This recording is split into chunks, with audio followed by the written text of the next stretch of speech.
Hello everyone, today we'll learn about how to create a product using Dynamic Accounting ERP software. First of all, we need to know what a product is. A product is generally an item which is offered for sale. It can either be a good or a service.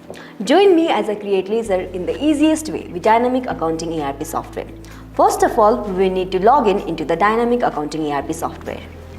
I am currently opening our cloud-based software, and the same procedures can be followed in our desktop-based software as well as the mobile application.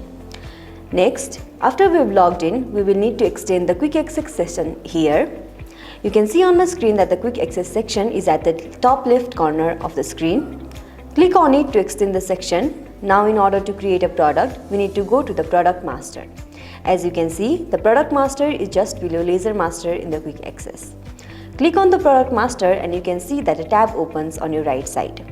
Here you can input the details and create a product.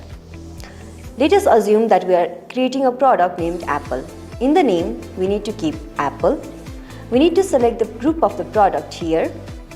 Input the base unit of the product. The code here is automatically generated. And now we can click on Save.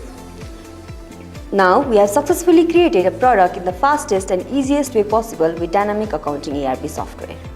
Subscribe our channel and like and share this video for more tutorials and content.